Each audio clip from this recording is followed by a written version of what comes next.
had a very interesting and instructive experience this week. I was in a coffee shop working, and it was close enough that I couldn't help but overhear the two young ladies, very young ladies, at the table next to me having a conversation. And it was one of those moments that happen from time to time, no matter where you are in life, that make you realize that you are older than you think you are. And it's a universal experience. But they were talking about how, it was fascinating. They were talking about how this is a sign universally understood for call me or I'm on the phone, wait a second. And they're like, but why do we even do this? And at first I was like, they're being ironic. And I was like, this is not ironic tones I'm hearing. This is very literal and serious. And they're like, yeah, where does this even come from? And I was thinking that they probably didn't even come up in the age of holding the rectangular flat thing to your face. No one does that. You know, it's either AirPods or your car or holding it down here on speaker, right? And walking along. That's what being on the phone looks like. And so much of me wanted to like dad-splain. And then one portion of me was ridiculing myself for wanting to do that. So I was having this internal consternation. But I wanted to tell them, hey, there was a long, long time, like from when they were invented until relatively recently, when phones looked like that-ish. And they were attached to the wall or to a cord that was attached to the wall. And occasionally they were made into novelty shapes like footballs, but generally they did that to your face. That's where you held the phone. Like some of us had the long extendo cord, and it was far enough that you could get into the hall closet and close the door and have a conversation.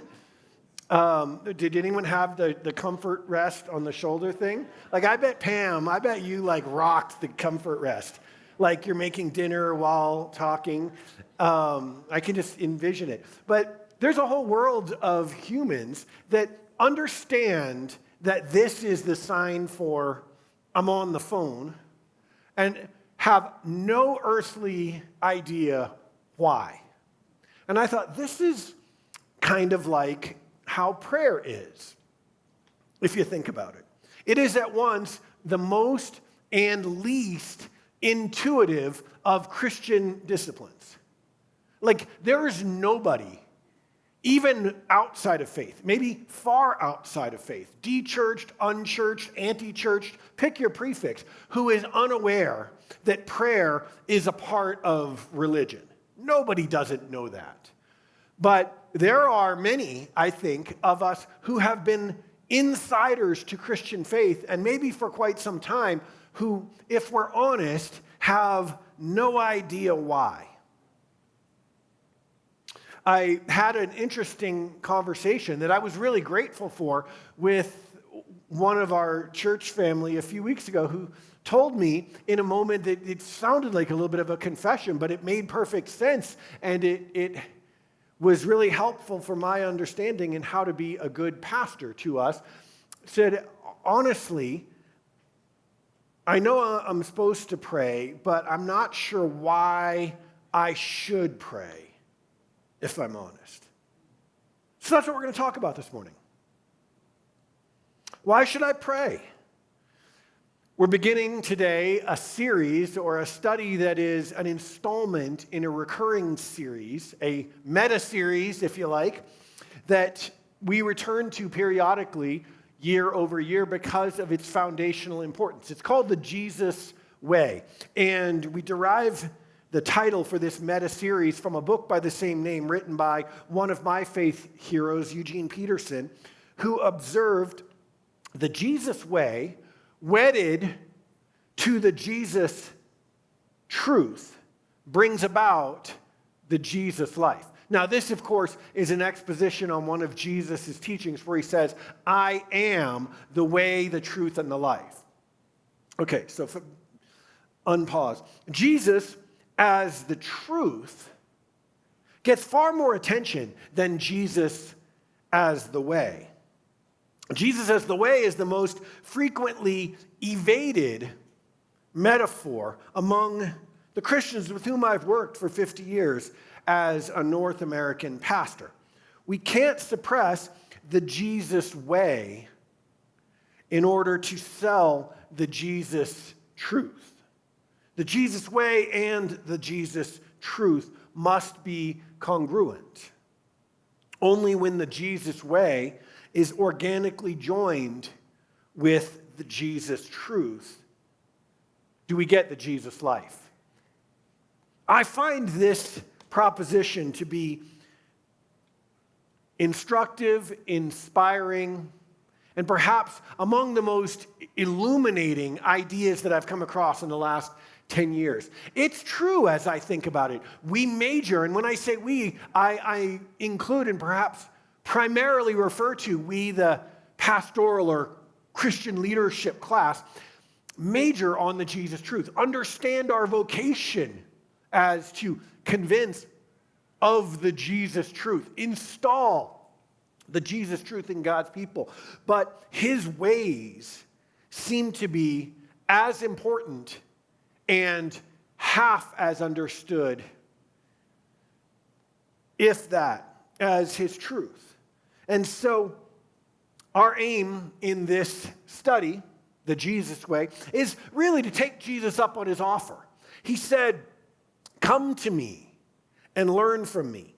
Follow me and become my disciples." And in this invitation is inherently a desire for us to pick up not just what he believes, but how he goes about believing it, how he lives out what he's about.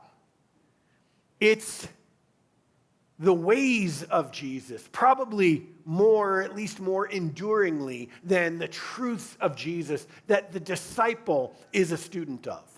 We can learn his ideas in a textbook. We can only learn his ways of doing things, of being, of thinking about things, of approaching situations, of responding to people. We can only learn those by coming to him, by following him, by walking down the road with him and being his disciple. The text that we're looking at this morning in Matthew chapter 6 is from the so-called Sermon on the Mount. This is at the beginning of Matthew, and it's the largest concentration of Jesus' teachings and a sort of fountainhead of his way. So we're going to read the word together. If you would, stand with me. Matthew chapter 6 teaches, this is Jesus talking, "And when you pray, do not be like the hypocrites, for they love to pray, standing in the synagogues and on the street corners to be seen by others. Truly, I tell you, they've received their reward in full. But when you pray, go into your room, close the door, and pray to your Father who is unseen. Then your Father who sees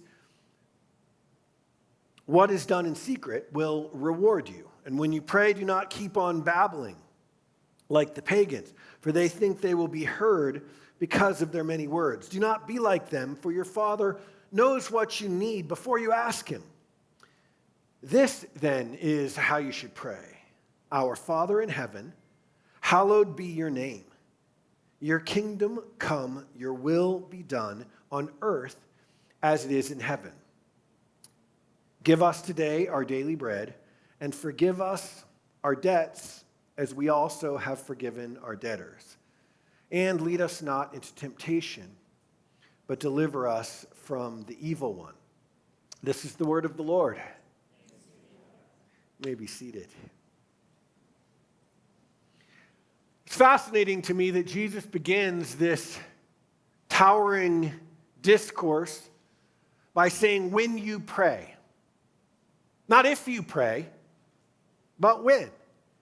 As if to confer on us how essential, mandatory prayer actually is to the life of a follower of Jesus. It's not like if you want to level up, if you're going to try something exotic once you get the basics down. If you pray, pray this way. He says when you pray. It's a matter of course. It's presumed, not optional, but essential. But the question that introduces, if it answers one, rather, it asks another, is why? Why is this so important to Jesus? Why does God want us to pray? Typically, when we discuss prayer, we address how we should pray. And that's important. I'll tell you what, pastors love teaching on how to pray. I mean, we have outlines about our outlines. Every pastor has a couple of hip pocket sermons on how to pray, taking the Lord's Prayer or some other passage of Scripture, an acronym. We love acronyms when it comes to prayer, and it makes sense. It helps us, right? I'm not diminishing these things. It's very important to understand how to pray. Teaching, pray this, and then after a bit, pray that, and then the other, pray this way, go into a room, pray for this long. We love, and we're experts at teaching how to pray. But you don't hear too many sermons on why to pray. That, I guess, is implied or assumed. But when you get into following Jesus and looking at his ways, it seems far from implicit. He answers the question all along the course of his life and ministry. And so how we should pray is important, but I think it's not the primary and perhaps not the most important question. Historically, religion has answered this question, this universal question that really extends beyond Christian religion. Why should I pray? We've answered it two ways: devotion and transaction. We haven't used those words, but that's what it comes down to. Either for devotion or for transaction. Here's what I mean. Pray out of devotion. Pray to show that you really mean business, that you're serious about God. We've made prayer out to be a prove you mean it religious obligation. Years ago, as a young associate pastor, I took a group of young adults on a mission trip to Thailand, and we were learning about the different, was this Thailand or India?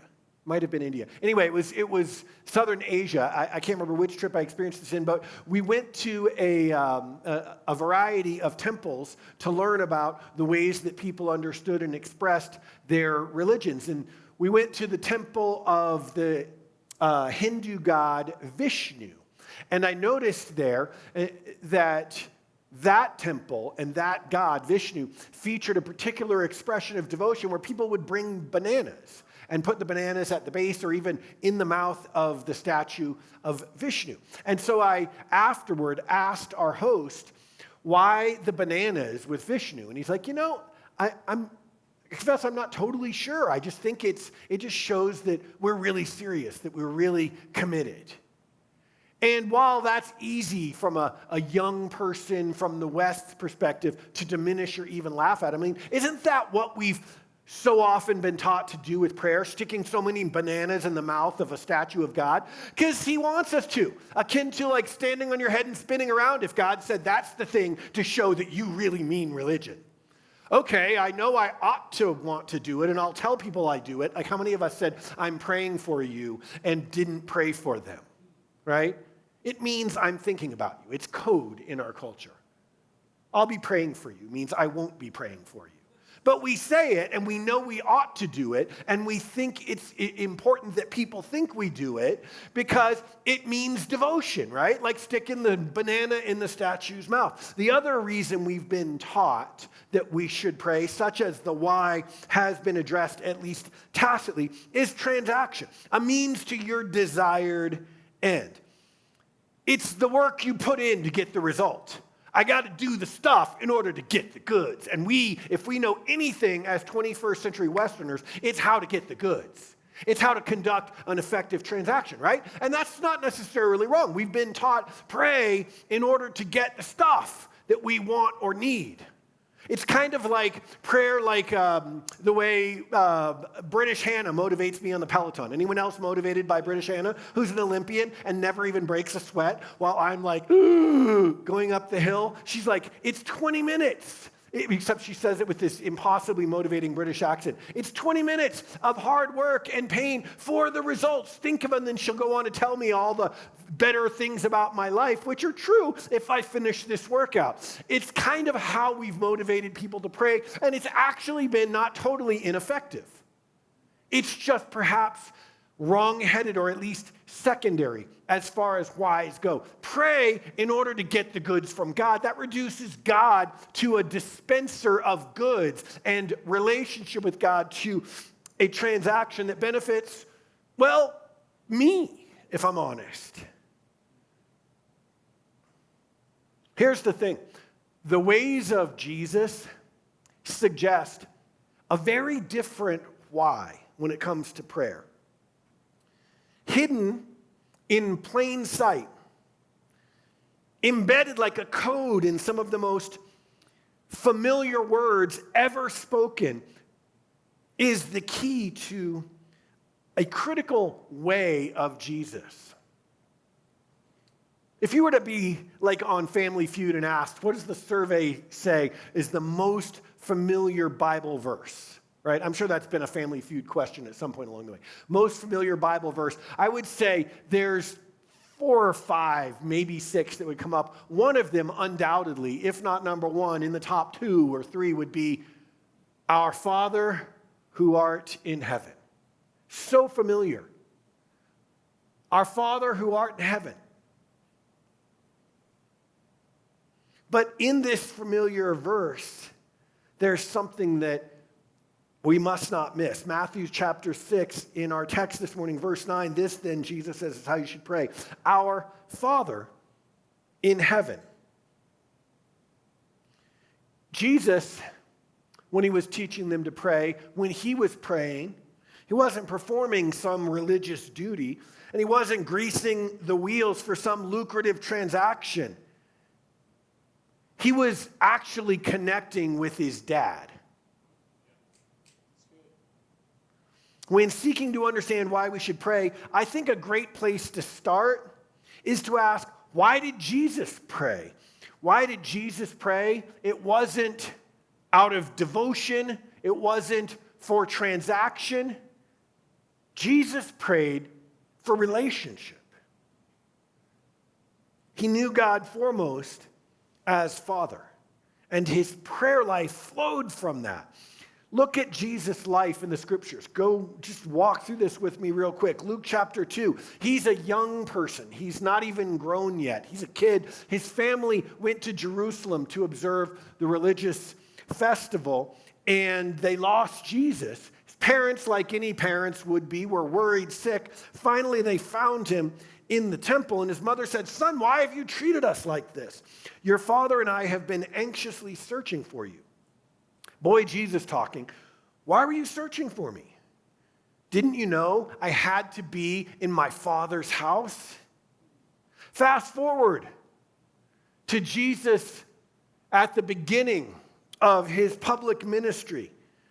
In Matthew chapter 3, he was baptized by John. He went up out of the water, and at that moment, heaven was opened, and he saw the Spirit of God descending like a dove and alighting on him. And a voice from heaven said, "This is my Son, whom I love, with whom I am well pleased." John chapter 5, he's in the middle of his ministry. He's blowing and going, filling up arenas, looking at bigger venues, challenging the Pharisees, wowing the crowds, bursting with popularity. And just at the crescendo moment when he could have gone over the top and multiplied this thing, think Era's tour for Jesus, John chapter 5, "Very truly I tell you, the Son can do nothing by himself." This is the point where the line should go. "Very truly I tell you, the Son can do everything." But he says, "I can do nothing by myself." He can only do what he sees his Father doing. Because whatever the Father does, the Son also does. Mark 14, fast forward to the end of his life, the night before his crucifixion, Jesus in the garden, soul overwhelmed with sorrow to the point of death. And he said to his friends, "I'm going to go a little farther. I need to be by myself."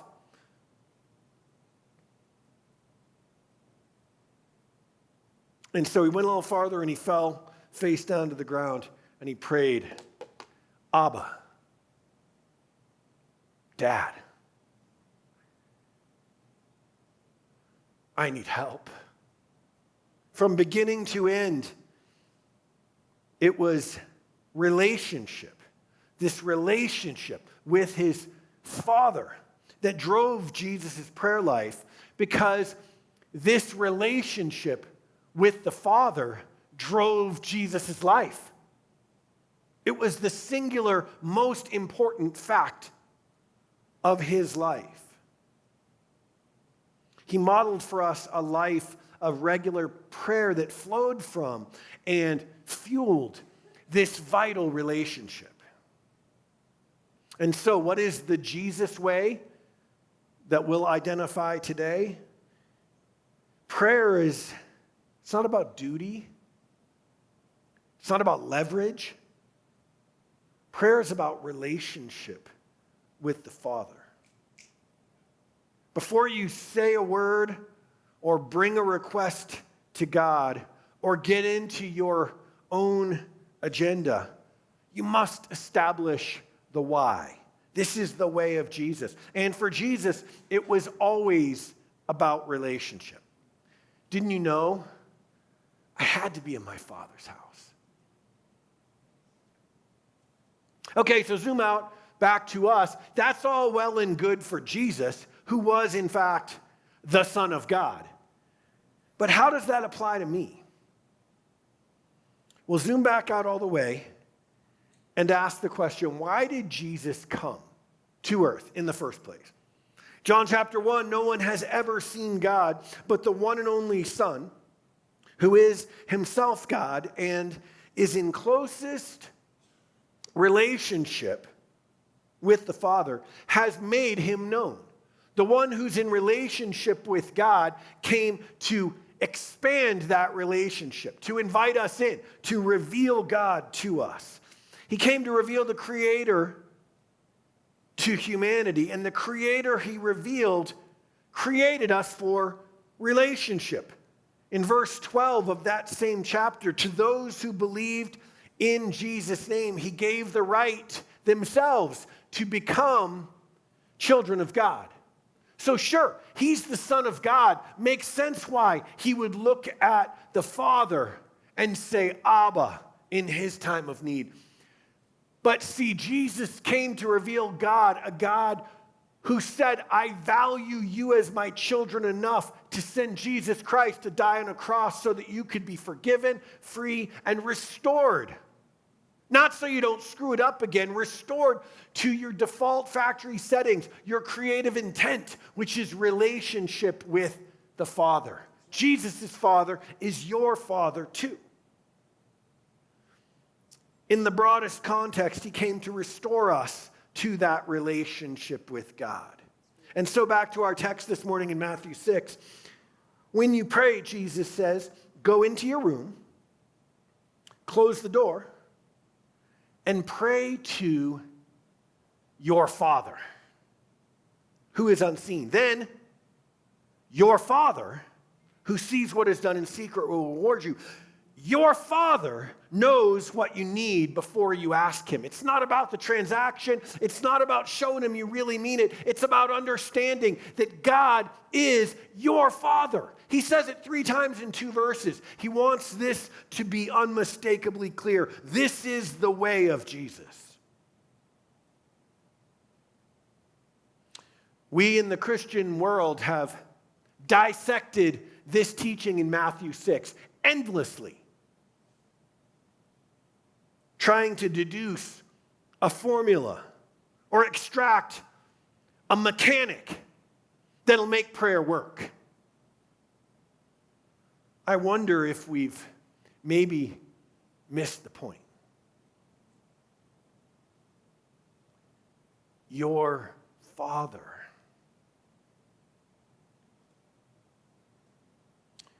I think the phenomenon of tradition and familiarity with certain passages of Scripture and ideas about Jesus. This passage, chief among them, perhaps, our Father who art in heaven.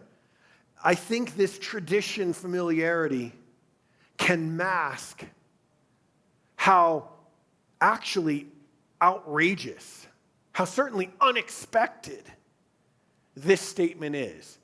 That the creator of the universe, the creator of your soul, the author of life, would choose to describe himself, understand himself, limit himself to being your Father. This is mind-blowing.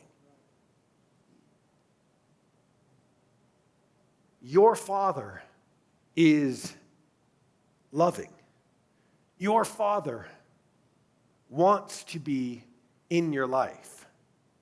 Your Father accepts you for who you are. Your Father celebrates what makes you distinct.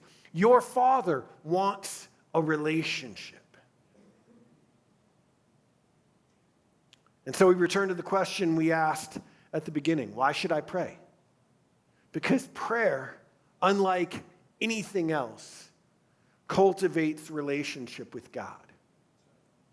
Now, it does many other things as well, but this is by far the most important.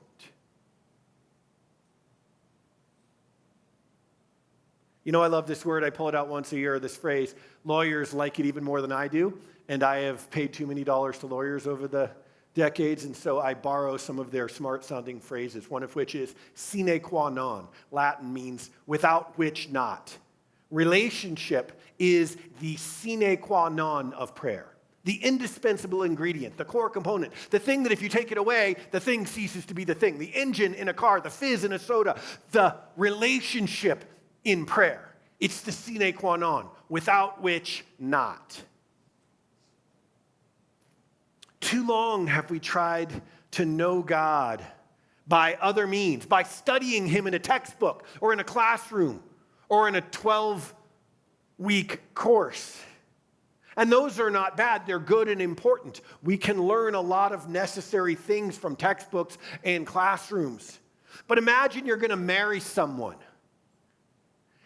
and the only way you get to know them is by what people have written about them on social media. Now, you can read endless social media feeds and comments, and you know that some of that stuff's going to be right on. Some of it's going to be colored by what the person was going through that day. Some of it's just going to be like scorch the earth. But there's unlimited social media platforms, or at least a lot, and unlimited amounts of drivel on them. And so you could read, study, figure out about that person you're supposed to marry until your heart's content. Will you ever really know them enough to go to the altar, yes or no? Hey, come on. That's good. There is no substitute for being together. There is no other way to relationship. Why should I pray? Because God wants a relationship with me. So this morning we're going to practice a simple, singular prayer. So simple, in fact, that it'll feel insulting, maybe mind-numbing. Maybe you'll find your mind start to wander. And that makes sense because we live in a time in history where our minds are perpetually wandering and doing multiple things at once. I want to challenge you for 1 minute to do just one thing.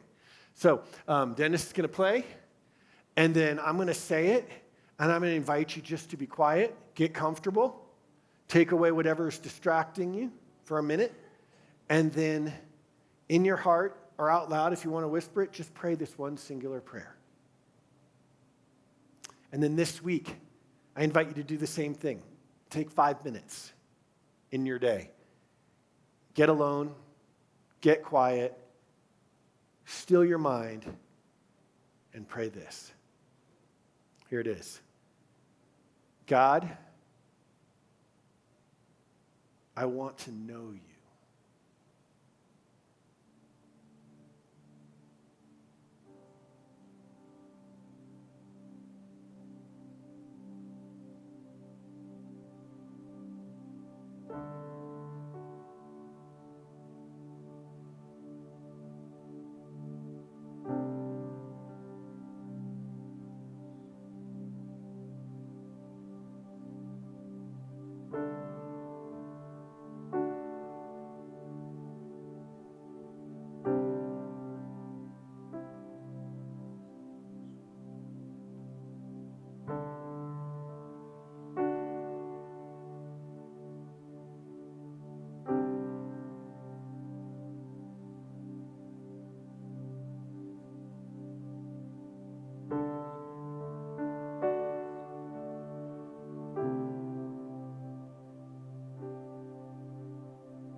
said, ask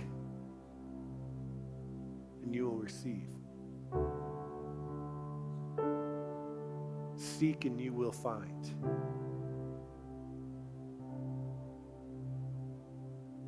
Knock and the door will be opened to you.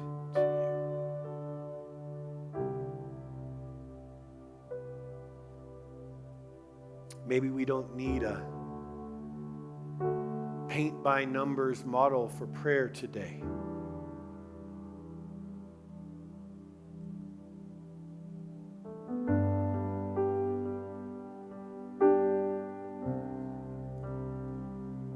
Because this I know. Your Father knows you better than you know yourself. He knows everything about you. He knows what you dream about. He knows what you fear. He knows what you long for. He certainly knows what you need. And more than that, your Father desires for you to know him. He's not too busy. He doesn't have too many important things on his plate. You're the important thing.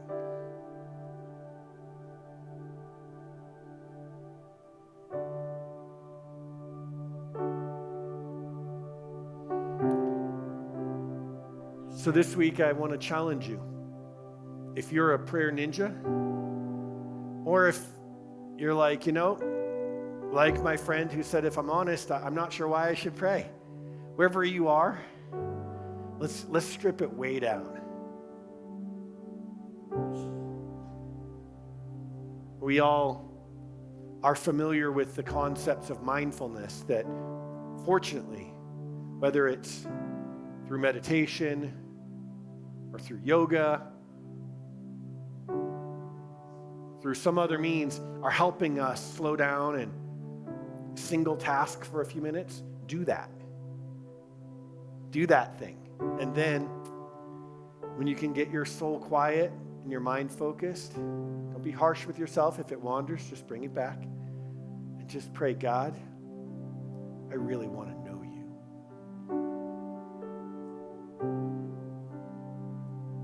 And let that be enough. And then just sit with it.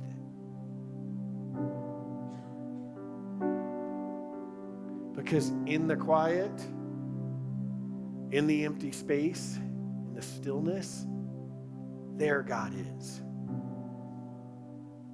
He's far less likely to try and compete with the noise and frenetic activity of our daily lives.